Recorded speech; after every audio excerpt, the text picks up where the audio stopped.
Est-ce que tu savais que l'ancienne alliance était un système temporaire et non éternel? Oui, bien-aimé. C'est pour ça que nous sommes à nouveau connectés aujourd'hui. Et tout au long de cette vidéo, on en parlera. Je tenterai de t'expliquer comment et pourquoi, afin que tu puisses comprendre. Et si c'est la première fois que tu tombes sur nos vidéos, eh bien, je t'invite à aller regarder la première partie de ce thème. L'ancienne alliance, un système temporaire et non éternel. Partie 1. Va regarder cette première vidéo et je t'assure, tu seras édifié. Tu comprendras un certain nombre de choses. Mais avant cela, je vais essayer de répondre à la question pourquoi. Pourquoi en parler? Pourquoi? Quelle est la nécessité de traiter de ce sujet? L'ancienne alliance, un système temporaire et non éternel. Pourquoi en parler? Eh bien, parce que plusieurs sont encore confus quant à l'ancienne alliance et la nouvelle alliance. Et certains essayent de faire quoi? Certains essayent de maintenir un équilibre entre les deux alliances. Et d'autres sont même carrément dans l'ancienne alliance. Luttant avec tout l'ensemble des règles de l'ancienne alliance, ayant gardé la mentalité de l'ancienne alliance qui était une alliance de mérite, dans laquelle il fallait presque tout faire, même pas presque, il fallait tout faire ce qui était exigé en matière de loi, tout comme en matière d'œuvre et de conduite. Il fallait être impeccable dans ta façon de te tenir dans la société. Il fallait être impeccable dans ta façon de te tenir devant Dieu. Il fallait être impeccable en toutes choses pour pouvoir pousser Dieu à agir en ta faveur, pour pouvoir bénéficier d'un ensemble de choses venant de Dieu. Ainsi, aujourd'hui, vous réaliserez que la plupart des chrétiens fonctionnent dans cette logique. Plusieurs, par exemple, passent leur vie à jeûner. Pas que le jeûne soit mauvais. Mais si tu essaies de demander pourquoi vous jeûnez-vous, on va te donner une liste de raisons. Et si tu observes de près, tu te rendras compte que les différentes raisons qui sont avancées pour lesquelles les gens jeûnent, Dieu a déjà pourvu à toutes ces choses en Jésus-Christ. Tout simplement par la foi. Ainsi, les gens jeûnent pour des choses qu'ils ont déjà en Jésus. Pourquoi le font-ils? Parce qu'ils ont gardé la mentalité de l'ancienne alliance. Et c'est pénible parce que si tu dois, par ta conduite, mériter des choses que tu es censé recevoir gratuitement par la foi, eh bien, tu ne peux pas me dire, bien-aimé, que c'est facile et que c'est aisé et que tu te sens libre dans un pareil système, dans une pareille façon de faire. Tu seras d'accord avec moi que celui qui reçoit par la foi est bien meilleur en termes d'épanouissement que celui qui va chercher par les œuvres, va chercher par la conduite. Tu seras d'accord avec moi là-dessus. Ainsi, celui qui reçoit par la foi vivra et marchera dans le repos. C'est d'ailleurs pourquoi il est dit le juste vivra par la foi et non par opposition au juste qui est censé vivre par les œuvres. Il vivra dans le repos, dans l'épanouissement, dans la liberté par rapport à celui qui est toujours en train d'aller chercher par les œuvres, par la conduite. Une façon de dire, il cherche à posséder l'héritage divin à coup de bonnes œuvres et de bonnes conduites. Bien aimé, ça ne se passe pas comme ça. Et c'est la raison pour laquelle les chrétiens ont toujours comme l'impression de ne pas faire assez, de ne pas avoir assez fait. Ainsi, ils sont toujours en train de chercher. Qu'est-ce que je peux faire? Qu'est-ce que je ne suis pas en train de bien faire? Qu'est-ce que je ne suis pas en train de faire comme il faut? Qu'est-ce que je n'ai pas assez fait? Et c'est les mêmes chrétiens qui, lorsqu'une situation compliquée, complexe et difficile survient dans leur vie, Leur premier réflexe, qu'est-ce que j'ai fait? Qu'est-ce que je n'ai pas fait? Qu'est-ce que je n'ai pas bien fait pour mériter ce qui est en train de m'arriver de mal actuellement? Vous vous rendez compte? Ainsi, la plupart des chrétiens sont dans une logique de faire plutôt que d'être dans une logique de être. Vous voyez la différence entre ces deux verbes-là? Cette différence est très déterminante dans le monde spirituel, surtout en termes de relation avec Dieu. La plupart des chrétiens sont dans le faire pour tenter d'être, pour tenter de recevoir, pour tenter d'avoir. Et pourtant, le standard de Dieu en Jésus-Christ, c'est être pour recevoir. Être quoi? Être enfant de Dieu, être en Christ, être en Dieu avec Jésus-Christ, pour recevoir l'héritage de Dieu. Il n'y a pas de faire là-dedans. Par contre, ceux qui sont restés dans l'ancienne alliance, ils cherchent à faire par le jeûne, ils cherchent à faire par la conduite, les comportements, ils cherchent à faire par une vie réglée, par une vie de discipline intense, caduque, pour tenter de faire quoi? De recevoir le même héritage. Résultat, ils ne parviennent jamais à jouir de cet héritage parce que ce n'est pas par les œuvres, ce n'est pas par les comportements, ce n'est pas par la conduite qu'on bénéficie de tout ce que Christ a accompli, mais c'est uniquement par la foi. Le fait, c'est que les gens pensent que la foi n'est pas assez.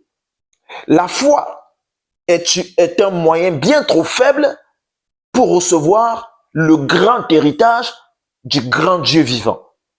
Alors ils disent, étant donné que Dieu il est très grand, il est saint, et que son héritage également est gigantesque, la foi n'est pas suffisante. La simple foi n'est pas suffisante pour recevoir tout ça. Il faut ajouter à cette foi un ensemble d'attitudes, un ensemble de règles qu'on observerait, une vie régie par des restrictions, une vie régie par un ensemble de comportements dits moraux pour tenter de dissuader Dieu de nous manifester son héritage. Mais sauf qu'on n'y parvient jamais. Parce que l'ancienne alliance, le langage de la loi est un langage qui est clair pour tous. Si par la loi, c'est-à-dire par une vie de règles, de comportements, tu veux recevoir une quelconque chose venant de Dieu, il faudrait que ton comportement ne soit pas bon, mais qu'il soit parfait. Il faudrait que ta conduite ne soit pas bonne, mais qu'elle soit parfaite. Il faudrait que ton jeûne ne soit pas bon. Il ne devrait même pas être excellent, il doit être parfait. Et ce n'est pas Dieu qui viendra parfaire ta conduite, ton jeûne et consort. C'est à toi-même de parfaire ces choses. Donc tu dois te battre, tellement te battre pour que ta conduite soit parfaite. Dans l'ancienne alliance, dans le système de la loi, tout dépend de toi. Or, dans le système de la grâce, qui est celui de la nouvelle alliance, tout dépend de ce qui a été fait par Jésus. Alléluia. Donc, bien aimé, jusqu'à quand est-ce que tu vas te compliquer la vie chrétienne, la marche avec Christ? Jusqu'à quand? Tout ce qui était exigé par la loi, tout ce que la loi exigeait de nous, tout ce par rapport à quoi la loi nous blâmait, Christ est venu accomplir à la perfection. La loi ainsi a blâmé Jésus à notre place.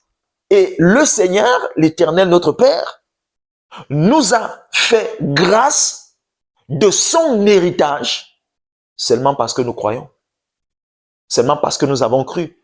Ainsi, si tu as cru, tu es non seulement exactement comme Christ est, mais également tu as tout ce que Christ a. Ça ne dépend pas de ce que tu vois.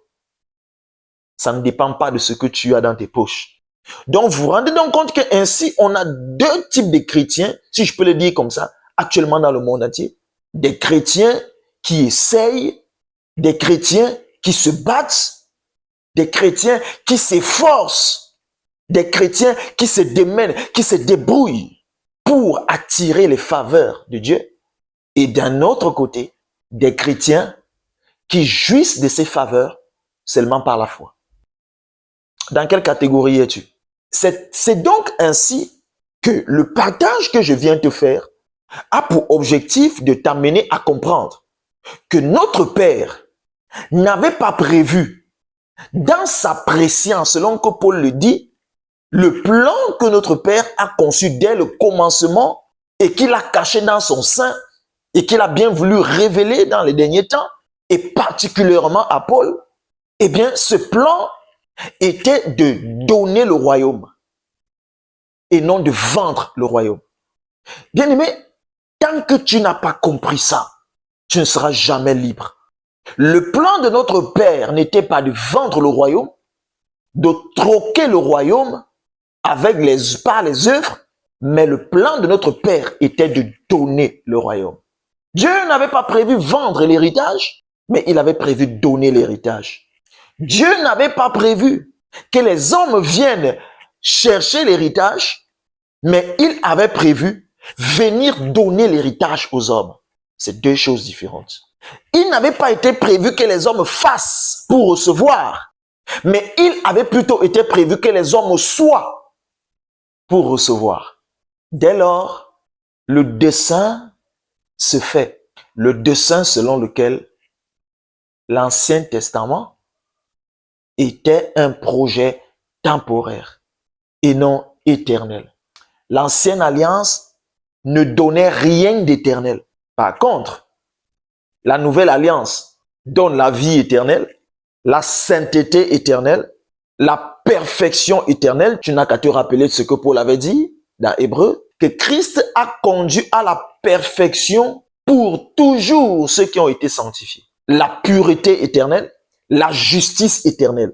L'ancienne alliance ne donnait rien de pareil, rien de tel. Déjà, le mot éternel ne qualifiait rien de ce que l'ancienne alliance donnait. Déjà, même l'ancienne alliance ne donnait rien. L'ancienne alliance te vendait son contenu. Et elle te vendait un contenu qui était temporaire.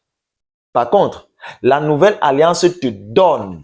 Au travers de l'ancienne alliance, Dieu vendait un contenu qui était temporaire. Par contre, au travers de la nouvelle alliance, Dieu donne un contenu qui est éternel. Tu vois la différence là? Par la grâce de Dieu, tu comprendras ça. Pour donc évoluer, nous allons prendre un texte. Déjà, nous allons parcourir pas mal de textes aujourd'hui.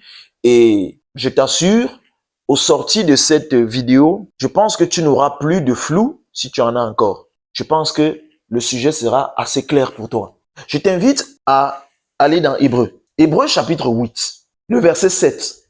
Déjà, tu peux lire tout Hébreux chapitre 8 et tu réaliseras que je ne viole pas le contexte. Le verset 7 dit ceci. En effet, si la première alliance avait été sans défaut, il n'aurait pas été question de la remplacer par une seconde. Écoute très bien, frère. Il n'aurait pas été question de la remplacer. Le mot utilisé ici est bel et bien le mot remplacer et non le mot ajouter.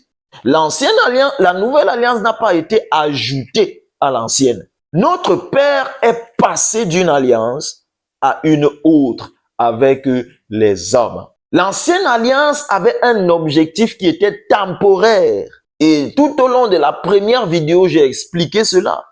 L'ancienne alliance avait pour objectif, avait comme mission, avait comme ministère d'enfermer l'homme, d'augmenter la culpabilité de l'homme, de condamner l'homme, afin que cet homme soit libéré par la grâce. C'est la raison pour laquelle, dans le prochain texte que nous lirons, Paul dit clairement que la loi était le ministère de la condamnation.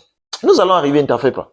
Alors ici, le mot utilisé est bel et bien remplacer. Malheureusement, nous avons été peut-être un peu plus sages que Dieu en voulant essayer de maintenir un certain équilibre entre l'ancienne alliance et la nouvelle alliance. C'est aussi parce que, bien aimé, les hommes sont tellement habitués à mériter. Le monde a habitué l'homme à mériter ce qu'il a. Le principe, par exemple, du salariat est un principe qui enseigne le mérite. Ainsi, les hommes sont habitués à mériter. Raison pour laquelle, quand ils sont exposés à la parole de Dieu, ils prennent ce mérite, ils veulent l'amener dans leur relation avec Dieu, cherchant à chaque fois à vouloir provoquer ce que Dieu donne pourtant gratuitement par la foi. Parce qu'ils n'ont pas compris que ce contexte-là était propre à l'ancienne alliance et non à la nouvelle. Ainsi, ils sont restés dans l'ancienne alliance. Ceux qui ont essayé de mieux faire, ils ont dit, OK, la grâce, je crois, la grâce, déjà même la plupart des gens ne comprennent même pas vraiment ce que c'est que la grâce. La preuve en est que quand on parle de grâce aujourd'hui, beaucoup commencent à s'en méfier. Beaucoup commencent à tirer dessus parce que j'en faisais partie, hein, disant que les enseignants de la grâce encouragent les gens à vivre dans le péché, que les enseignants de la grâce rendent les chrétiens paresseux. Et la vérité, c'est que quand tu écoutes paresseux, là, ça a une connotation du genre, il faut faire des choses pour mériter. Parce qu'on habitue les gens à faire des choses pour mériter. Donc lui, il n'est pas habitué à recevoir gratuitement. Il n'est pas habitué à voir la manifestation gratuite de l'héritage qu'il a en Jésus. Non, il n'est pas habitué à ça. Il est habitué à provoquer ce qu'il a. Alors quand tu vas lui parler de grâce et du repos en Christ, lui, il trouvera que c'est de la paresse, il trouvera que c'est la licence à vivre dans le désordre. Et pourtant, ce n'est pas le cas. Si la première alliance avait été sans défaut, il n'aurait pas été question de la remplacer par une seconde. Car c'est avec l'expression d'un blâme que le Seigneur avait dit à Israël, « Voici les jours viennent, dit le Seigneur, où je ferai avec la maison d'Israël et la maison de Juda une alliance nouvelle. » Bon, je sais que certaines personnes vont dire cela, que mais Dieu ici parle d'Israël et non des païens. Nous sommes des païens et tout. C'est vrai. Mais la vérité, c'est que comme Paul l'expliquait, lorsque tu acceptes Christ comme Seigneur, ce qui se passe, c'est que tu es greffé à l'olivier franc qui est Jésus. Et désormais, tout ce qui fait partie de Christ fait également partie de toi. Tout ce qui était propre à Jésus est également propre à ta personne. Tu es greffé à Christ, désormais tu partages tout ce qui fait de Christ ce qu'il est. Sur cette base, cette alliance nous concerne. Alors, voici les jours, viennent dit le Seigneur, où je ferai avec la maison de... Non comme l'alliance que je traitais avec leur père, le jour où je les saisis par la main pour les faire sortir du pays d'Égypte. Il explique clairement, ici c'est des paroles tirées du livre de Jérémie, 31, je pense, chapitre 31, verset 31, 32, 33 et 34. Le Seigneur fait bien la précision en disant une alliance non comme celle que j'avais traitée avec leur père, c'est-à-dire une alliance différente de l'ancienne alliance, une alliance avec des thèmes, avec une façon de faire bien différente de celle de l'ancienne alliance. Deux alliances différentes. Alléluia. Et il est dit plus loin au verset 13, en disant une nouvelle alliance, il a déclaré la première ancienne. Bien aimé, c'est pas moi qui dis ça. Poussons le bouchon un peu plus loin en allant dans Galates chapitre 3, le verset 20, du verset 23 au verset 25. Voici ce qui est écrit. Avant que la foi vînt, et quand Paul parle de foi ici, il parle du système de la grâce. C'est-à-dire, bref, il parle de la nouvelle alliance. La nouvelle alliance qui promet la foi, qui promet la foi. Avant que la foi vînt, nous étions enfermés sous la garde de la loi en vue de la foi qui devait être révélée. Nous étions enfermés sous la garde de la loi. C'est-à-dire, une chose même qu'on n'a même pas forcément besoin d'expliquer parce que c'est tellement clair. Le plan de Dieu, ceci nous fait comprendre en fait que Dieu avait prévu, en fait, l'alliance de Golgotha était le plan, le projet initial de Dieu. Le projet que Dieu avait conçu dès le départ. Déjà dans Genèse chapitre 3, le verset 15, Dieu en parle. Quand Dieu dit la postérité de la femme écrasera la tête du serpent, Dieu parle ainsi de Christ. Et qui parle de Christ, parle de la nouvelle dispensation, de la dispensation de la grâce, la dispensation de l'évangile. Donc, l'alliance actuelle était le plan générique de Dieu, était le plan de base de Dieu. L'ancienne alliance est juste venue pour permettre à Dieu d'atteindre un certain objectif. Pour être plus précis, pour empêcher à l'homme de s'abandonner, d'aller très loin dans une vie d'impiété, dans une vie d'immoralité, dans une mauvaise vie. Parce que Dieu avait choisi la descendance d'Abraham pour en faire Israël. Et Dieu ne voulait certainement pas que ce Israël-là s'abandonne à l'adoration d'autres divinités. C'est la raison pour laquelle tu vas te rendre compte que l'une des choses dans l'ancienne alliance avec laquelle Dieu ne jouait pas, c'était l'idolâtrie, adorer d'autres dieux. Dieu a passé son temps à avertir Israël par rapport. Parce que le peuple au travers duquel le Messie devait venir, devait être consacré dans l'adoration du Dieu éternel. Ne devait pas se livrer à un vagabondage spirituel. Et pour se rassurer qu'Israël ne s'égare pas, pour se rassurer qu'Israël n'ira pas faire du vagabondage, n'ira pas s'abandonner à des pratiques qui n'ont rien à voir, qui sont contraires à la volonté de Dieu, mais qu'est-ce que Dieu a fait? Dieu a donné des lois. Ainsi, ces lois étaient un peu comme des garde-fous pour empêcher à Israël de s'éloigner du Dieu vivant, du Dieu qu'il avait choisi, pour permettre à Israël de rester sous la garde, en attendant que Christ arrive, pour permettre à Israël de rester en contact avec l'Éternel jusqu'à ce que Christ arrive, pour permettre à Israël de ne pas s'éloigner du Dieu éternel jusqu'à ce que Jésus-Christ arrive. Parce que Christ ne devait pas venir au travers d'un Israël prostitué. Christ ne devait pas venir au travers d'un Israël qui se livre à l'idolâtrie. Christ devait venir au travers d'un Israël qui est attaché à un seul Dieu, au Dieu qui a promis c'est Christ. C'est la raison pour laquelle, lorsque Israël même s'est livré à l'idolâtrie à un certain moment donné, Dieu a divisé Israël en deux. Dieu a pris Judas, il l'a mis à part. Parce que Jésus-Christ ne devait pas venir au travers d'un Israël qui est dans le mélange des divinités. Parce que je ne peux pas promettre un sauveur et mettre à part une famille au travers de laquelle ce sauveur viendra. Et cette famille-là adore d'autres dieux. C'est inconcevable. Ainsi, la loi était donc comme des garde-fous pour que Israël ne sorte pas du cadre dans lequel l'Éternel Yahweh les avait mis. Et c'est ça que Paul explique ici. Que nous étions, maintenant, ici, quand on dit nous, Israël était un peu comme l'échantillon du reste de la population mondiale. Sous la gouverne de la loi, en attendant, en vue de la foi qui devait être manifestée. Donc, la loi avait ainsi pour objectif de nous coacher, de manager l'homme durant toute l'ancienne alliance jusqu'à ce que Christ arrive. Pour que quand Christ arrivera, Christ vient trouver un Israël qui ne s'est pas complètement détaché de l'Éternel. Sauf que Israël s'est beaucoup trop attaché à cette loi que quand bien même Christ est arrivé, Israël n'a pas compris qu'il était temps de passer de la loi à la grâce. Et c'est la raison pour laquelle le verset 24 nous dit ceci. Ainsi, la loi a été comme un pédagogue pour nous conduire à Christ, afin que nous fussions justifiés par la foi. La loi a été comme un pédagogue. Ça veut dire, la loi était un peu comme, prenons un exemple, une maman qui prend son fils et l'accompagne à l'école. Sur le chemin de l'école, c'est la maman qui est responsable de cet enfant. Elle protège cet enfant sur le chemin. Elle veille cet enfant sur le chemin. Elle conduit cet enfant sur le chemin. Mais une fois arrivé à l'école, dans l'établissement où elle conduit son enfant, elle va confier cet enfant aux enseignants. À partir de là, l'enfant est désormais sous une autre administration.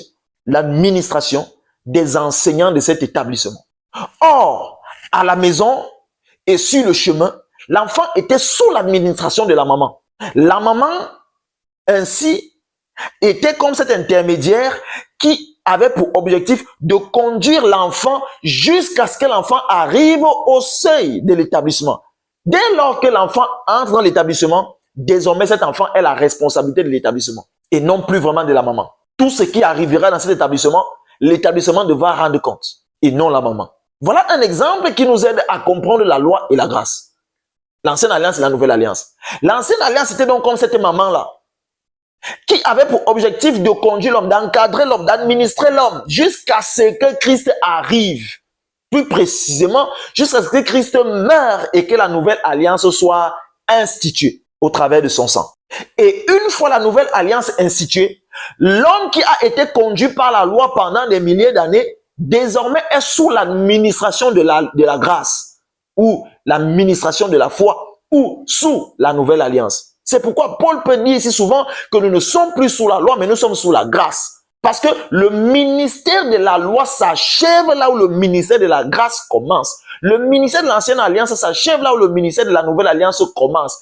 Les deux alliances ne peuvent pas rendre ministère au même moment. L'un conduit à l'autre. C'est également comme une course de relais. Tu prends le bâton de relais, tu cours jusqu'à ton coéquipier et tu lui transmets le bâton. Dès lors, le bâton n'est plus sous ta responsabilité. Le bâton est désormais sous l'administration et la responsabilité de ton collègue.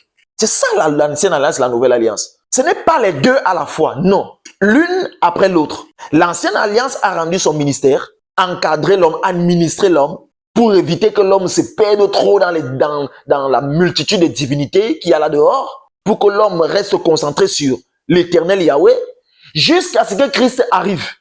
Et quand Christ arrive, le ministère de la loi s'arrête, le ministère de la grâce commence. C'est ainsi que Paul peut dire dans Romains chapitre 10, le verset 4, que Christ est la fin de la loi et le début de la justification par la foi. Comme pour dire que la mort de Jésus ferme le chapitre et la page de l'ancienne alliance de la loi et ouvre le chapitre et la page de la nouvelle alliance et de la grâce. Un chapitre se ferme, un autre est ouvert. Il ne s'agit pas de deux chapitres qui sont entremêlés. Le ministère de l'un s'arrête là où le ministère de l'autre commence. Le ministère des œuvres s'est arrêté lorsque le ministère de la grâce a commencé. C'est la raison pour laquelle aujourd'hui, ce n'est plus par la force, ce n'est plus par tes œuvres, mais c'est par la grâce. Ce n'est plus par tes performances, mais c'est par la foi. Dans l'ancienne alliance, c'était une question de performance, une question des œuvres. Tandis que dans la nouvelle alliance, tout est une question de foi, de confiance en Dieu. Alléluia.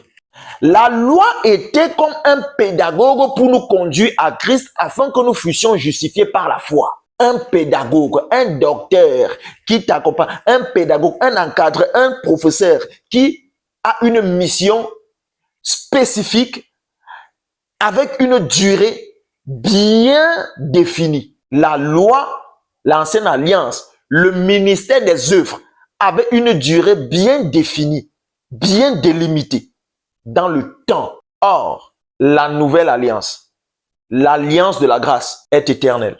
Ah, bien-aimé. Verset 25. La foi étant venue, nous ne sommes plus sous ce pédagogue qui est la loi. La foi étant venue, nous ne sommes plus sous ce pédagogue. Je ne sais pas comment est-ce qu'on va le dire. Il n'y a pas mille façons de le dire. Une fois que je laisse mon enfant à l'école, mon enfant n'est plus sous mon administration. Mais c'est facile à comprendre pourtant. Que vraiment le Seigneur ouvre ton esprit afin que tu comprennes ça. Nous cherchons à établir un pont là où en principe il y a une frontière.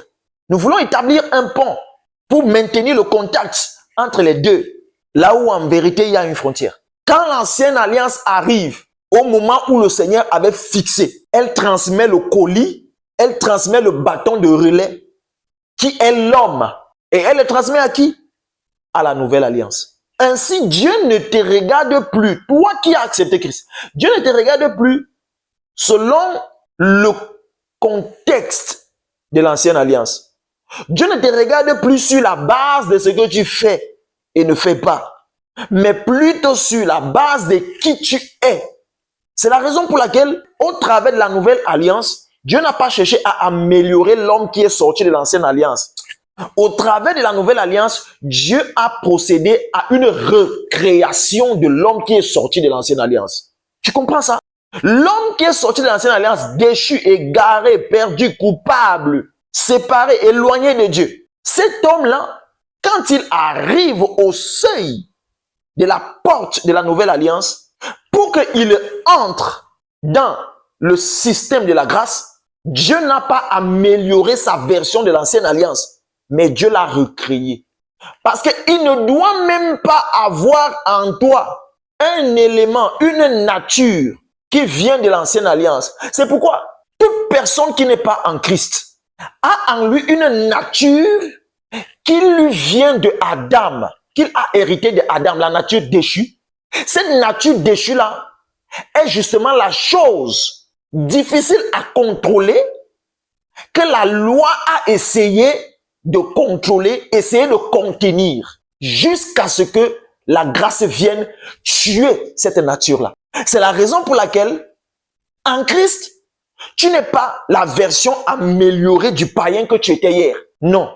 Mais tu es plutôt une nouvelle créature. 2 Corinthiens chapitre 5, le verset 17. Dieu t'a recréé en tuant à la croix l'homme déchu, la nature déchue, l'être déchu que tu étais. Sauf que ça ne se voit pas à l'œil. C'est là où intervient la foi. En ce qui est écrit, tu dois croire que toi qui as cru, ce que la parole dit de toi est vrai. Et à force de croire à cela, cela deviendra manifeste. Il te sera fait selon ta foi. Mais nous n'avons pas compris ça.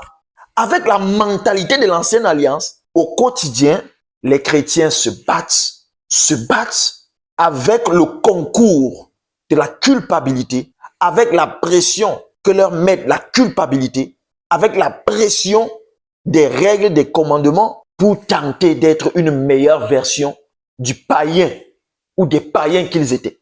Vous voyez bien aimé, c'est une attitude légaliste. Vouloir continuer à fonctionner avec Dieu sur la base d'un ensemble de règles préétablies, préconfigurées et standards. Et pourtant, aujourd'hui, tout est une question de foi, de confiance en Dieu.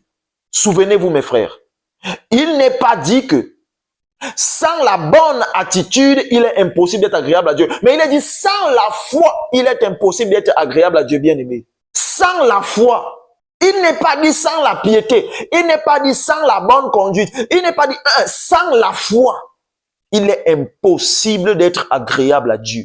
Et maintenant, je sais, certains qui prendront mal ce que je suis en train de dire, eh bien, ils vont commencer à affirmer que j'ai dit qu'on n'a qu'à vivre dans le désordre parce que la foi. Mais non, c'est pas ce que je suis en train de dire. C'est ce que je dis plutôt. Si je veille aujourd'hui sur ma bonne conduite, ce n'est plus pour tenter d'acheter quoi que ce soit venant de Dieu. Ce n'est plus pour tenter d'acheter le salut de mon âme, mais c'est pour un certain nombre de raisons. Matthieu chapitre 5, le verset 16, que votre lumière luise donc devant les hommes afin qu'ils voient vos bonnes œuvres et qu'ils glorifient votre Père qui est dans les cieux. Au travers de ma conduite, les gens sont censés voir Christ. Ainsi, un peu comme ce que Pierre disait aux femmes de bien se comporter, d'avoir une attitude chaste, modérée, afin que celles qui ont des maris qui ne sont pas en Christ soient gagnées par leur attitude sans la parole. Parce que vous voyez, aujourd'hui même, nous sommes dans un contexte où, bien aimé, ce n'est plus trop le fait de dire Jésus t'aime, Jésus t'aime, Jésus t'aime. Les gens ont tellement écouté ça. Mais c'est voir Jésus. Les gens veulent voir Jésus dans ta manière d'être dans le relationnel avec eux. Et c'est ça qui les convaincra. Donc, ça, c'est l'une des raisons pour lesquelles je veille sur ma conduite, je veille sur mon attitude, pour présenter l'image de Christ telle qu'elle est, afin de permettre aux gens de s'exposer à l'évangile. Alléluia. Il y a bien d'autres raisons, ce n'est pas le sujet du jour. La foi étant venue, nous ne sommes plus sous ce pédagogue. Alléluia. Verset 26. Car vous êtes tous fils de Dieu par la foi en Jésus-Christ. Pas par les œuvres, par la foi en Jésus. Vous êtes tous fils de Dieu. Et tu n'arrêtes pas d'être l'enfant de ton père parce que tu as fait une bêtise. Hein, frère? Ton père ne te renie pas, ne change pas ton acte de naissance et enlève son nom parce que tu as fait une bêtise. Quand on est l'enfant de quelqu'un, on est son enfant à vie. Tu comprends pourquoi maintenant on parle de vie éternelle, n'est-ce pas? Quand on devient enfant de Dieu, c'est enfant à vie. Et même le Seigneur précise même quelque part que s'il arrivait même que ton père, ta mère t'abandonne, lui, il n'est pas le genre de père qui abandonne ses enfants. Ça veut dire bien aimé. Peu importe les fautes que tu peux commettre, Dieu n'est pas le genre de père qui tourne le dos à ses enfants, qui abandonne ses enfants et qui les ravit la vie éternelle. Non. Parce que la vie éternelle est conditionnée par le fait que tu sois enfant de Dieu. Pour qu'un enfant de Dieu puisse, à soi-disant, perdre la vie éternelle, il faut qu'il ne soit plus enfant de Dieu. Et comment est-ce que tu feras pour ne plus être enfant de Dieu? Il faut que toi-même tu rejettes Christ que tu avais préalablement confessé. Et même ça, c'est pas facile. Ce n'est pas facile pour le Saint-Esprit de laisser quelqu'un régner Jésus. Ce n'est pas facile. Vous comprenez donc, bien aimé, l'affaire de salut qui se perd, on peut perdre le salut là, bien aimé, ça. Un jour, on en parlera. C'est pas pour rien qu'il est dit, vous êtes scellés par l'Esprit. Le fait, c'est que quand les gens parlent du salut qui se perd, généralement, ce sont ceux qui évoluent dans une logique des œuvres et qui, bien sûr, ont conditionné le salut par la conduite, les comportements, les performances morales et spirituelles. Et c'est également ces chrétiens-là qui ont créé une panoplie de péchés qui n'existaient pas. Porter les greffes, c'est le péché. Teinter les cheveux, c'est le péché. Un frère qui a des longs cheveux, c'est le péché. Il y en a pléthore. Parce qu'ils fonctionnent selon une logique d'œuvre. Et pour eux, chaque fois que l'un de ces chrétiens n'est pas convaincu, ne se sent pas par rapport à une pratique, il décide de faire de cette pratique-là un péché. Et il va imposer ça aux autres. Condamner les autres avec. Elle porte le pantalon, elle ira en enfer. Elle a péché. Elle porte les mèches brésiliennes, elle a péché. Les greffes brésiliennes. Ah oui, les greffes brésiliennes. Elle a péché. Ah, bien aimé. Donc faisons attention. Pour que tu ne sois plus sauvé, il faut que tu cesses d'être enfant de Dieu. Et Dieu lui-même, il te dit déjà que lui, il ne peut pas facilement, il ne peut pas te laisser arrêter d'être son enfant. Pourquoi? Parce qu'il n'est pas le genre de père qui délaisse ses enfants. Tu comprends pourquoi lorsque Paul dit quelque part que dans Thessaloniciens que afin que vous soyez irréprochables et irrépréhensibles, que votre corps soit maintenu pur, que votre corps, votre âme et votre esprit soient maintenus irréprochables, irrépréhensibles au jour de l'avènement. Paul continue, il ne s'arrête pas là, il continue en disant que et c'est le Seigneur qui le fera. Il ne s'arrête pas à ce verset-là comme pour laisser comprendre que c'est à nous de lutter pour être irrépréhensible. Donc tu vas faire comment, bien aimé, pas ta simple volonté, ta capacité d'être irrépréhensible. Ça, c'est le ministère du Seigneur. Et le irrépréhensible, là, bien aimé, ce n'est pas le irrépréhensible comme tu l'entends. Devenir parfait dans ta conduite sur terre. Parce que jusqu'à ce que Christ revienne, jusqu'à l'épuisement de ce siècle, bien aimé, personne ne sera parfait dans sa conduite. Personne. Il n'y a que Christ qui a eu une vie impeccable. C'est la raison pour laquelle la justice que Christ a obtenue était une justice méritée. Christ est allé chercher le statut de juste qu'il a obtenu de Dieu par sa conduite impeccable. Par contre, nous, la justice que nous avons de Dieu n'est pas une justice méritée, mais une justice imputée et qui est rattachée à la justice méritée de Jésus. Ça veut dire quoi? Jésus est le seul à avoir obtenu de Dieu une justice méritée, tandis que nous autres qui n'avons pas pu obtenir la justice de cette manière-là, Dieu nous la donne gratuitement par la foi en Jésus et on parle de justice imputée. Alléluia. Mais toi, tu ne comprends pas ça. Tu trouves que la justice imputée n'est pas bien pour toi. Toi, tu veux une justice méritée. C'est comme ça que tu vas te battre avec un ensemble de règles, tu vas te battre et tu vas vivre dans la culpabilité tout le temps, tout le temps. C'est comme ça les chrétiens, ils vivent dans la culpabilité, ils n'ont pas l'assurance de leur salut, tout le temps, ils ne sont pas épanouis en fait. D'ailleurs, lorsqu'on va dans 1 Corinthiens, dans 2 Corinthiens chapitre 3, Paul en parle.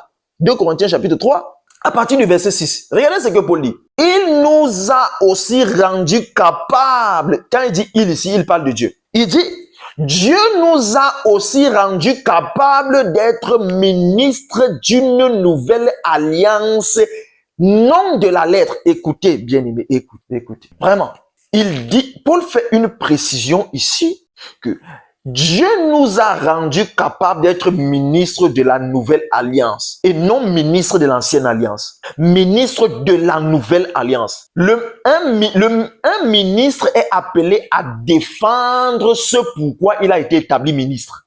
Un ministre est appelé à défendre le système dans lequel il a été établi ministre. Un ministre est appelé à défendre le gouvernement qu'il a établi ministre. Un ministre est appelé à défendre la constitution qui a fait de lui ministre. Moi, je suis ministre de la nouvelle alliance. Donc, ça veut dire, je suis appelé à prêcher, partager, enseigner la constitution de l'évangile. Je suis appelé à prêcher, partager, crier haut et fort sur toutes les lois, la constitution de la nouvelle alliance qui s'appelle la grâce, la constitution de la nouvelle alliance qui s'appelle l'évangile. C'est ça que je suis appelé à prêcher, à défendre parce que j'en suis ministre. Mais malheureusement aujourd'hui, vous allez voir, on voit des gens, je ne sais pas, où ils sont ministres de l'ancienne alliance, on ne sait pas. Où ils sont ministres des deux alliances, on ne sait pas. Des défenseurs des œuvres, des comportements et des performances. Et eux-mêmes, ils ne sont pas parfaits dans leur conduite pourtant. Hein, et ils ne se condamnent pas. C'est ce qui est étrange. Tu sais très bien que tu n'es pas parfait dans ta conduite. Tu sais très bien que tu ne seras jamais parfait dans ta conduite. Mais tu comptes sur cette conduite-là pour être sauvé. Et pourtant, le principe de la loi exigeait que pour que ta conduite te sauve, ta conduite doit être parfaite. Comment donc tu peux, toi-même tu sais que tu n'auras jamais une conduite parfaite sur cette terre, mais tu comptes quand même sur ta conduite pour être sauvé. C'est pourquoi tu es essoufflé. Bien aimé. Il dit nom de la lettre, une alliance. Ministre de la nouvelle alliance, nom de la lettre, une façon de dire que la nouvelle alliance n'est pas une alliance qui repose sur la lettre, mais plutôt sur l'esprit. L'ancienne alliance reposait justement sur la lettre. On fonctionnait avec la lettre. Et quand on parle des lettres ici, on parle des commandements écrits, des textes écrits, sans le Saint-Esprit. Fonctionner avec les textes écrits sans le Saint-Esprit. Fonctionner avec les textes écrits sans le Saint-Esprit. C'est ça la lettre. Il dit, car la lettre tue, mais l'esprit vivifie. La lettre tue. Et comprenez très bien, quand Paul parle de lettres ici, là, il veut nous focaliser nos regards sur l'ancienne alliance. La façon dont fonctionnaient les hommes sur l'ancienne alliance, par la lettre. Il n'y avait pas de Saint-Esprit demeurant. Et fonctionner avec la lettre, un ensemble de commandements, un ensemble d'ordonnances, sans le Saint-Esprit, est meurtrier. Et tuer ici n'est pas forcément tuer de manière tuer physiquement, tu meurs. Mais Paul veut faire par là comprendre que fonctionner avec la lettre, comme l'Ancien Testament le recommandait, te privera d'épanouissement. Ça, c'est une forme de tuer. Te privera du repos, te privera de la paix, te privera de la liberté. Parce que oui, la lettre ne libérait pas, elle emprisonnait. Continuons la lecture. Oh, verset 7. Or, si le ministère de la mort, bien aimé, c'est pas moi qui appelle l'ancienne alliance le ministère de la mort, c'est Paul. Hein? Et quand Paul le dit, c'est pas qu'il critique l'Ancien Testament. C'est pas qu'il critique le système des œuvres, des performances, c'est pas qu'il critique. En fait, c'est que Paul, en utilisant ces termes, nous présente vraiment quelle était la mission, quel était le ministère de l'ancienne alliance. L'ancienne alliance avait pour ministère de répandre la mort, afin que la nouvelle alliance vienne donner la vie. C'était ça sa mission en fait. C'est même pas tellement, c'est pas des critiques. Il le situe, il le définit, il rappelle et précise la mission, le ministère de l'ancienne alliance, lequel répandre, donner la mort. Et c'est la raison pour laquelle, bien aimé, d'ailleurs, même il le dit plus loin devant, on va y arriver. Il dit, si le ministère de la mort gravé avec des lettres sur des pierres, là tu comprends bien aimé qu'il s'agit de l'ancienne alliance, a été glorieux au point que les fils d'Israël ne pouvaient fixer les regards sur le visage de Moïse à cause de la gloire de son visage, bien que cette gloire fût passagère. Hein? Bien aimé, c'est pas moi qui utilise le mot passagère ici. L'ancienne alliance, sa gloire était passagère. L'ancienne alliance et sa gloire étaient passagère. Tu comprends? C'est différent d'éternel. C'est différent de permanent. Passagère. Alléluia. Verset suivant, verset 8. À combien le ministère de l'Esprit ne sera-t-il pas plus glorieux? Verset 9. Paul ne s'arrête pas là. Il fait une autre précision. Si le ministère de la condamnation a été glorieux, si le ministère de la condamnation, l'ancienne alliance avait pour ministère de condamner l'homme. Romains chapitre 3, le verset 19. Afin que toute bouche soit fermée et que tout le monde soit reconnu coupable devant Dieu. Oui, l'ancienne alliance, le système des œuvres là, avait pour ministère, avait pour mission, avait pour objectif condamner l'homme, priver l'homme de liberté. Parce qu'un homme à qui on a privé la liberté saura apprécier la liberté lorsqu'elle viendra. Continuons la lecture. Il dit, si le ministère de la condamnation a été glorieux, le ministère de la justice est de beaucoup supérieur en gloire. Le ministère de la justice. Pour comprendre bien aimé, quand Paul parle de ministère de la justice, il parle de la nouvelle alliance. Qui avait pour mission, qui avait pour ministère de donner la justice à l'homme. ce que l'ancienne alliance ne pouvait faire. Parce que la condition pour obtenir la justice de par l'ancienne alliance était une condition que l'homme ne pouvait remplir. Alléluia. C'était une condition de perfection dans la tenue, dans l'attitude, dans le comportement, dans les performances. Or, la nouvelle alliance est venue donner la justice gratuitement.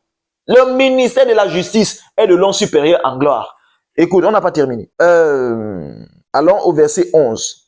En effet, ce qui était passager a été glorieux, virgule. Ce qui était passager là, c'est l'ancienne alliance. Frère, c'est pas moi qui dis ça, c'est Paul. Parce que c'est vraiment ce qui est. Souviens-toi, Galates chapitre 3, le verset 24, la loi était un pédagogue pour nous conduire à Christ afin que nous fussions justifiés par la foi. Verset 25, la foi étant venue, nous ne sommes plus sous ce pédagogue. Nous ne sommes plus. Verset 11, en effet, si ce qui était passager a été glorieux, ce qui est permanent est bien plus glorieux. Je sais que quand je parle de l'ancienne alliance qui était un système passager temporaire et qui était un chapitre qui est un chapitre qui a pris fin lorsque Christ est mort, je sais que là, dans ton esprit, tu es en train de dire que non, mais comment ce frère peut dire ça alors que Jésus avait dit qu'il n'est pas venu abolir la loi? Ne t'inquiète pas, on va arriver. Verset 12. Ayant donc cette espérance, nous usons d'une grande liberté. Tu comprends ce qu'il a dit? Verset suivant. Ayant donc cette espérance, nous usons d'une grande liberté. Hein, bien-aimé, la liberté n'est qu'en Christ. La liberté de quoi? Parce que d'abord, il est important de le dire. Quand même Christ est venu nous libérer, Christ est venu nous libérer. Bien-aimé, Christ est venu nous libérer d'un ensemble de choses, parmi lesquelles deux choses majeures. Un, Christ est venu nous libérer de l'ancien système esclavagiste des œuvres, du mérite, des comportements. De deux, Christ est venu nous libérer de nous-mêmes, notre ancienne nature déchue, nature pécheresse, héritée d'Adam. Tu comprends? Et lorsque Paul dit c'est pour la liberté que Christ nous a affranchis, ici la affranchi fait référence à affranchi de la loi. Parce que devant il dit, nous n'allons plus nous remettre sous le joug de la servitude. Le joug de la servitude ici là c'est l'ancienne alliance. C'est le système de la loi. Alors bien aimé, allons au verset 14. Mais ils sont devenus durs d'entendement. Qui? Les légalistes. Ceux-là qui sont restés dans le système de l'ancienne alliance, les œuvres, la conduite, le bon comportement, pour que Dieu t'acclame, pour que Dieu t'acclame. Ils sont devenus durs d'entendement et ça se voit aujourd'hui.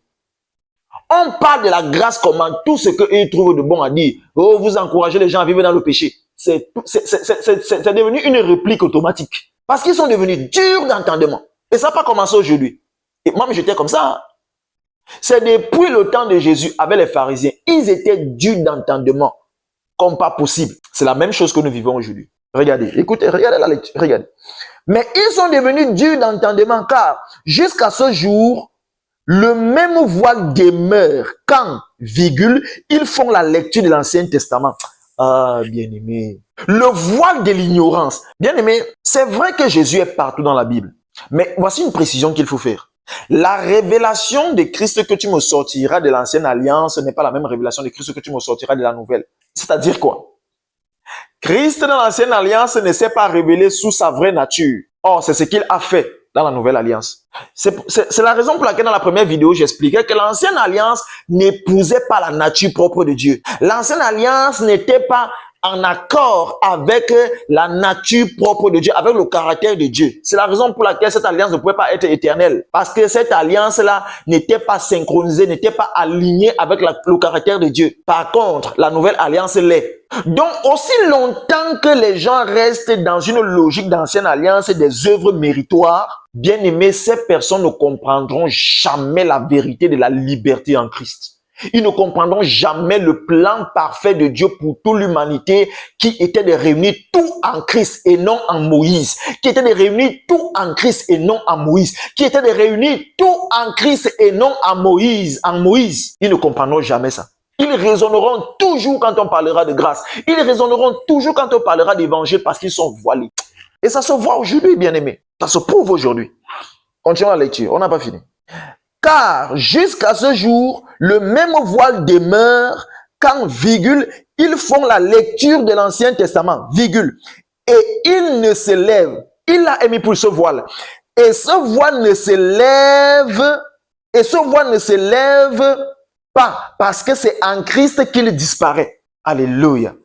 Ça veut dire que c'est en Christ. C'est lorsque tu te convertis. C'est un peu comme là où, je pense même toujours dans ce, oui, je pense c'est un peu plus loin devant, au verset 17. Là où il est dit, oh, le Seigneur, c'est l'Esprit. Et là où est l'Esprit du Seigneur, là aussi, il y a la liberté. Dans l'Ancien Testament, l'Esprit du Seigneur n'était pas vraiment présent, n'était pas résident. Raison pour laquelle il n'y avait pas de liberté là-bas. C'est pourquoi Paul dit, oh, le Seigneur, c'est l'Esprit. Et là où est l'Esprit du Seigneur, là aussi, il y a la liberté. Dans la Nouvelle Alliance, l'Esprit du Seigneur est demeurant. C'est la raison pour laquelle il y a la liberté dans la Nouvelle Alliance. Ainsi, tous ceux qui restent dans une logique d'Ancienne Alliance, dans laquelle l'Esprit du Seigneur n'était pas demeurant, ils ne sont pas libres. La preuve, comme nous le voyons aujourd'hui, ils sont esclaves de leur propre comportement, ils sont esclaves de leurs propres règles, ils sont esclaves de leur performance, ils sont esclaves des standards qu'eux-mêmes se sont fixés et qu'ils veulent atteindre pour tenter d'impressionner Dieu. Il n'y a pas de liberté là où il n'y a pas l'Esprit du Seigneur. Ce système de l'Ancien Testament, dans lequel le Saint-Esprit n'était pas demeurant, il n'y a pas de liberté. Et c'est pourquoi Paul dit ici, au verset 14, que c'est en Christ que le voile est, que le voile là disparaît. C'est lorsque les cœurs se convertissent au Seigneur que le voile est ôté. C'est ce qu'il dit. C'est lorsque les cœurs se convertissent au Seigneur. C'est lorsque tu te convertis à Christ. Ça veut dire, lorsque tu embrasses Christ qui est la grâce. Parce que la vérité, c'est que Jésus est la grâce ambulante. La grâce qui a deux pieds. Lorsque tu te convertis à Christ, lorsque tu embrasses Christ, bien-aimé, le voile de l'ancienne alliance, le voile que imposait l'ancienne alliance est ôté. Et ce voile-là, d'ailleurs, est préfiguré même par le voile qui séparait le lieu saint et le lieu très saint. Tout le peuple de l'ancienne alliance se limitait au niveau du parvis et au niveau du lieu saint. Le lieu très saint, ça, le souverain sacrificateur y allait. Il allait supplier pour le peuple et pour lui-même parce que il n'était pas agréable aux yeux de Dieu. Personne n'était agréable aux yeux de Dieu dans l'ancienne alliance. Tout le peuple était limité dans la première partie du voile. C'est quand la nouvelle alliance est inaugurée par la mort de Jésus que le voile du temple est déchiré. Une façon pour Dieu de dire que pendant des milliers d'années, je vous ai caché ma vraie nature. Maintenant, vous pouvez entrer dans ma présence par la foi en Jésus et me découvrir tel que je suis. Ah! Ce voile de l'ancienne alliance qui t'empêche de connaître Dieu tel que Dieu est selon sa vraie nature, c'est-à-dire miséricorde, compassion, amour, grâce. Tu ne verras pas vraiment ça dans l'Ancien Testament. C'est quand tu embrasses l'évangile que tu découvres ce côté-là, que tu découvres cette nature de Dieu. Et c'est là où tu réaliseras que tu t'es condamné pendant des années pour des choses, pour des actions par rapport auxquelles Dieu lui ne te condamne plus. Continuons la lecture. C'est parce que tu n'as pas compris que il n'y a maintenant plus de condamnation pour ceux qui sont en Christ. Tu n'as pas compris ça? Comprends ça au nom de Jésus. Alors poursuivons la lecture, bien-aimé. Verset 15. Jusqu'à ce jour, quand on lit Moïse, un voile est jeté sur les cœurs. Quand on lit Moïse, l'Ancien Testament, malheureusement, frère, il faut voir comment les enseignants de la parole sont restés enfermés dans l'Ancien Testament. Le système de l'Ancien Testament, ceux même qui essayent de se servir des versets du Nouveau Testament, c'est avec un état d'esprit, c'est avec l'état d'esprit de l'ancienne alliance. Oui. C'est pourquoi ils essayent de faire comme un certain équilibre, un certain pont. Il dit, tant qu'on lit Moïse, le voile est jeté parce que tu ne peux pas connaître Dieu tel que Dieu est dans l'ancienne alliance. Tu ne peux pas. Tu ne peux pas. Tu ne peux pas. Jésus c'est Dieu pour nous faire comprendre ça, même en disant, Jean-Baptiste était le plus grand de tous les hommes, mais le plus pécheur dans le royaume sera plus grand que Jean-Baptiste. Pour que nous comprenions bien aimé qu'il n'y avait rien dans l'ancienne alliance.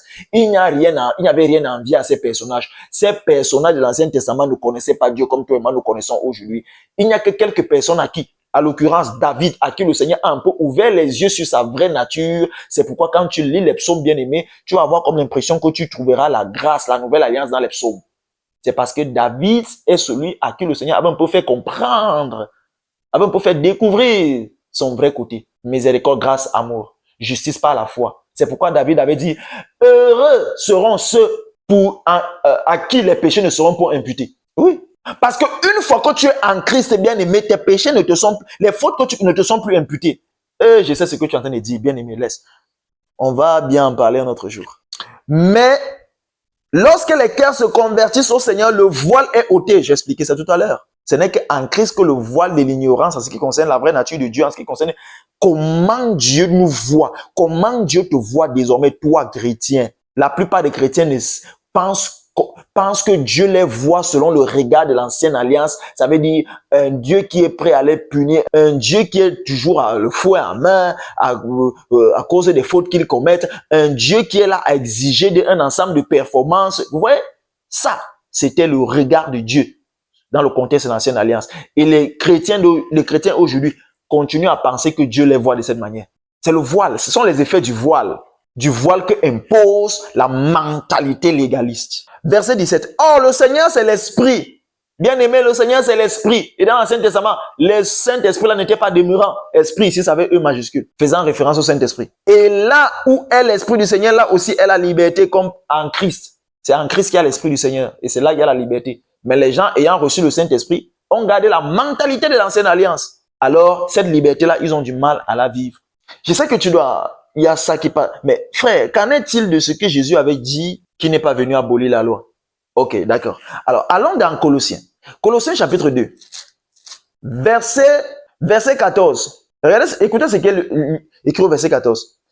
Il l'a mis pour Jésus. Il a effacé l'acte dont les ordonnances nous condamnaient et qui subsistait contre nous en l'incluant à la croix. Il a effacé l'acte. On dit bien effacé. Il est bien écrit effacé. L'acte dont les ordonnances nous condamnaient. On peut reformuler ce verset en disant ceci. Jésus a effacé le document dont les lois nous condamnaient. Quand on dit cela, que Jésus a effacé l'acte dont les ordonnances nous condamnaient, bien aimé, il s'agit de la loi. La loi a été clouée à la croix. Et pourquoi la loi a été clouée à la croix? Pourquoi? Pourquoi le sang de Christ a effacé cet acte? Pourquoi? Parce que c'est au travers de cette même croix-là que cette loi a été accomplie. Et une fois que la loi est accomplie, quand une chose est accomplie, elle est accomplie, on passe à autre chose. La loi n'a pas été accomplie par Christ pour que nous qui croyons en Jésus-Christ, nous accomplissions encore une autre partie de cette loi, comme si Christ n'avait pas accompli toute la loi. Non, Christ a accompli toute la loi. C'est Christ qui a accompli toute la loi pour nous. Il a accompli toute la loi des exigences de comportement, de conduite. Il a accompli tout cela pour nous. Nous n'avons plus à accomplir ces exigences-là. Il a accompli cela à notre place et désormais, la loi elle-même ne nous exige plus rien. Pourquoi? Parce que Christ l'a déjà accompli pour nous. Ah, frère. Ainsi, nous ne sommes plus sous la loi. Nous n'avons plus à lutter avec la loi. C'est pourquoi un peu plus loin, Paul dit, pourquoi est-ce que si je suis en Christ, on m'impose encore cette tradition, ces rudiments? Là, je suis en train de paraphraser. Fais, ne fais pas, mange, ne mange pas. Pourquoi m'impose-t-on encore cela? Je ne suis plus sous la loi. Il a effacé l'acte dont les ordonnances nous condamnaient et qui subsistait contre nous et il l'a détruit. Bien aimé, c'est ce qui est écrit. Et il l'a détruit en le clouant à la croix. C'est de la loi qu'on est en train de parler comme ça. Hein. Faut pas, tu vas penser que c'est autre chose. C'est de la loi qu'on est en train de parler. Et quand il l'a fait par la même croix, verset 15, il a dépouillé les dominations et les autorités de Satan et sa cohorte. Alléluia. Maintenant, je sais que jusque-là, je ne réponds pas à ta question, mais pourquoi donc Jésus avait dit qu'il n'est pas venu accomplir, il n'est pas venu abolir la loi, mais il est venu l'accomplir? Écoutez, Jésus est né sous la loi, il a grandi sous la loi. Pendant son ministère terrestre, il ne pouvait pas abolir la loi. Pourquoi? Parce qu'il est né sous la loi et il a grandi sous la loi. La législation en vigueur au temps de Jésus, c'était l'ancienne alliance, c'est-à-dire c'était la loi. La preuve en est qu'il y avait encore des sacrificateurs, des hommes, il y avait même jusqu'à 2 sacrificateurs. C'est vrai que c'était l'image d'un désordre en Israël. C'est la mort de Jésus-Christ qui est le point de rupture entre l'ancienne alliance et la nouvelle alliance. C'est quand Christ meurt, d'ailleurs, ce qu'on est en train de dire ici, en les clouant à la croix, il a détruit cela à la croix. C'est la croix qui met un terme à l'ancienne dispensation et ouvre le chapitre de la nouvelle dispensation. Mais le parcours de Jésus sur terre, par son parcours sur terre, il ne pouvait pas mettre un terme à la loi. Parce que c'est le ministère que sa mort devait rendre. Ainsi, la vie de Jésus a rendu un ministère et la mort de Jésus a rendu également un autre ministère et un ministère bien plus grand. La vie de Jésus ne pouvait pas mettre un terme à la loi. C'est sa mort qui a mis un terme à la loi. Faut bien comprendre ça. Alors même dans le texte le texte en question. Nous sommes dans Matthieu chapitre 5, verset 17. Voici ce qu'il dit. Ne croyez pas que je sois venu pour abolir la loi ou les prophètes. Je suis venu non pour abolir, mais pour accomplir. Qu'est-ce que ça veut dire quand Jésus dit il est venu pour accomplir? Je vais t'expliquer. Quand Jésus dit il est venu accomplir, ça veut dire quoi? Accomplir la loi et les prophètes. Ça veut dire ce que la loi exigeait de nous.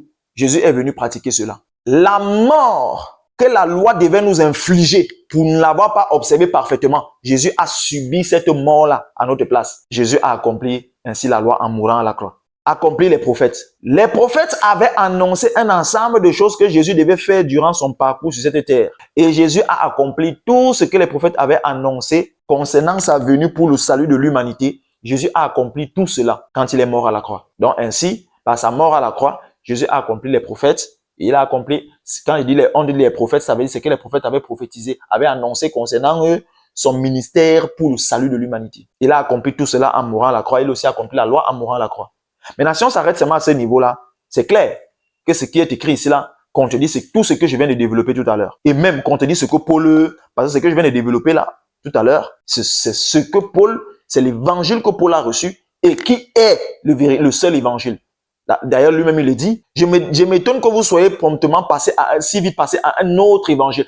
Pas qu'il existe un autre évangile. Une façon de dire que, en fait, il n'y a qu'un seul évangile. Et c'est ce que Paul prêchait. L'évangile, là, c'est Christ. Christ crucifié, l'évangile, la grâce, l'œuvre achevée. Alors, si on s'arrête à ce niveau, c'est au verset 17, et c'est ce que beaucoup de personnes font, ils s'arrêtent au verset 17. Là, je serais d'accord avec toi que la loi n'a pas été abolie. Mais continuons. Verset 18. Verset 18. Voyez ce qu'il dit. Car je vous le dis en vérité, tant que le ciel et la terre ne passeront point, il ne disparaîtra pas de la loi un seul iota ou un seul trait de lettre. On s'arrête d'abord là. Le verset 18 n'est pas fini. Hein. Il y a une virgule là et il y a le reste de la phrase. On s'arrête d'abord là. Si on s'arrête là également, d'accord, Jésus n'a pas aboli la loi. Jusqu'à ce que le ciel et la terre passeront, aucun trait, pas un seul trait de lettre, aucun iota ne sera... de l'être ne disparaîtra. Là, à ce niveau-ci là, je suis d'accord avec toi, la loi n'a pas été, Jésus n'a pas mis un terme à la loi. Sauf que, il y a la virgule là. Et c'est ce qui est sur la virgule là, qui fait toute la différence. Et malheureusement, la plupart d'entre nous, on n'est jamais arrivé jusque-là. Du moins, cette partie-là, d'après la virgule, n'a jamais attiré notre attention. Après la virgule, là, qu'est-ce qui est écrit? Jusqu'à ce que tout soit arrivé. Hein? Aucun iota, aucun trait de lettre ne disparaîtra. Jusqu'à ce que tout soit arrivé. Supposons que, par exemple, je dis, je serai avec toi jusqu'à ce que tu trouves ton chemin. Cela signifie que ma présence à t'écouter n'est pas éternelle, mais est temporaire, vrai ou faux? Et bien sûr que c'est vrai. Dès lors qu'il y a déjà jusqu'à ici, cela nous donne déjà de comprendre que la loi n'était pas éternelle, que la loi avait une durée, une date de péremption. Jusqu'à quand? Jusqu'à ce que aucun trait de lettre ne disparaîtra jusqu'à ce que tout soit arrivé. Effectivement, jusqu'à ce que tout quoi soit arrivé, jusqu'à ce que la loi et les prophètes soient accomplis. Et où et quand est-ce que la loi et les prophètes ont été accomplis à la croix? Jusqu'à ce que tout soit arrivé. Ou jusqu'à ce que tout soit accompli. Alléluia. Et effectivement, tout a été accompli à la croix. Et Jésus avait dit ça quand il était encore en vie. Il savait que sa mort arrivait et tout allait être accompli. Jusqu'à ce que tout soit arrivé ici, nous renvoie à jusqu'à ce que tout soit accompli. Où? À la croix. Ainsi, là, tu comprends, bien aimé, qu'il est important de lire tous les chapitres pour comprendre le contexte. Également, il est important de prêter attention à certains détails. Bon, souvent, nous ne le faisons pas, mais voici un détail qui fait toute la différence, qui nous donne de mieux voir, de mieux comprendre en fait ce que Jésus voulait dire ici. Jésus ne disait pas que la loi était éternelle. Non, Jésus voulait faire comprendre qu'il y avait une limite à la loi, mais aussi longtemps que son ministère,